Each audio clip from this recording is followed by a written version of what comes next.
My boss's girlfriend wanted me out for earning too much, but I was the reason it all worked. Some people get drunk on power, others get drunk on attention. But the most dangerous ones, they get drunk on jealousy. And when that jealousy comes from someone with influence over your boss, well, it becomes a different kind of poison. Let me start by saying this. I'm not flashy. I don't flaunt my income, my position, or the years of experience I've poured into the company I helped build from scratch. I've always believed your work should speak for itself. But it turns out not everyone appreciates quiet excellence, especially not when their ego is louder than their ability. And that's exactly how my boss's girlfriend almost got me fired for earning my paycheck. I've worked at this tech consultancy firm for nearly 9 years. When I joined, we were a 5-person team working out of a shared co-working space. No HR, no brand name, just a couple of old laptops and a vision. I was employee number 4. Back then, I did everything: project management, code reviews, hiring, proposals, client meetings, onboarding. I poured my life into this company. I worked 12-hour days, sacrificed weekends, mentored new hires, fixed critical bugs at 3 a.m. without being asked. I wasn't just an employee. I was the backbone, the silent operator who made sure everything ran smoothly, even when no one noticed. As the years passed, the company grew. We landed big clients, moved into a sleek office, and built departments. Our founder, my boss, became a thought leader in the industry, gave TED-style talks, got profiled in magazines, and me, I stayed behind the curtain. I didn't mind. I was well paid. Not overpaid, well paid, and I earned every damn cent.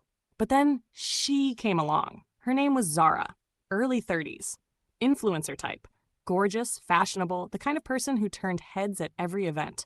They met at some panel or launch party, and within a few months, she was suddenly around all the time. At first, I didn't think anything of it. She was polite, bubbly, a little too chatty.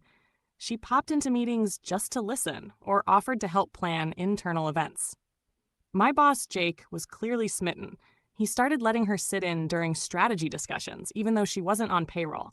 It started small. She'd ask questions like, "Who's that guy in the corner office?" Or "Why does marketing need 3 graphic designers?" Things like that. No big deal. Until one day I overheard her in the break room. "She makes how much for what? Spreadsheets and emails?" She was talking about me. Zara didn't understand what I did. She thought I was just a glorified manager, someone replaceable. She saw my salary during one of her helping with HR stints and went ballistic. She wasn't subtle either. First, she started asking Jake why we were wasting money on roles that could be outsourced. Then she pushed the idea of leaning out operations. "Cut the fat," she said. "The company's too bloated." Next thing I know, Jake calls me into his office. He's uncomfortable, can't meet my eyes. "Hey, just wanted to check in on your workload. Are you still feeling stretched? Or would you say things have stabilized?"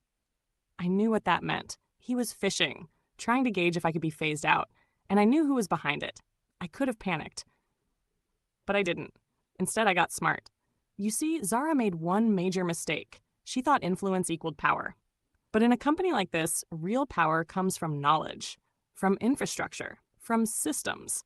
And as the system. So I started preparing. I quietly documented all the things only I knew: workflows, client relationship histories, technical debt, crisis plans. I made a list of all the contracts I personally closed, the vendors I negotiated with, the custom scripts I'd written that automated 40% of our back-end reports. And most importantly, I started pulling back. Not enough to raise suspicion, but just enough to let things creak a little. Suddenly, Jake's calendar wasn't syncing right. A major client didn't get the new proposal deck in time. Payroll had a glitch because someone didn't check the batch before running it. They started feeling my absence, without realizing I'd already begun stepping back. 2 weeks later, I got called in again. Jake looked uneasy. Zara was sitting in the corner of the office, her arms crossed like she was the CEO. "We've been thinking," Jake began, "that maybe it's time for some restructuring. Nothing personal, just pivot." I let him speak. He offered me a generous severance package, said it was about efficiency, that they appreciated all I'd done. Zara was smiling. I asked one question: "When do you want me to hand over everything?" Jake blinked. As soon as possible." I smiled. "Great. I'll send a document outlining all the systems I maintain, the vendors who only speak with me, and the deliverables I manage personally. Zara interrupted. Wait, what do you mean, only you? That's when I stood up. You'll see. I left a week later, politely, professionally. I didn't make a scene, but I didn't make it easy either. I gave them the bare minimum documentation. I watched the new manager they brought in struggle to understand the back end.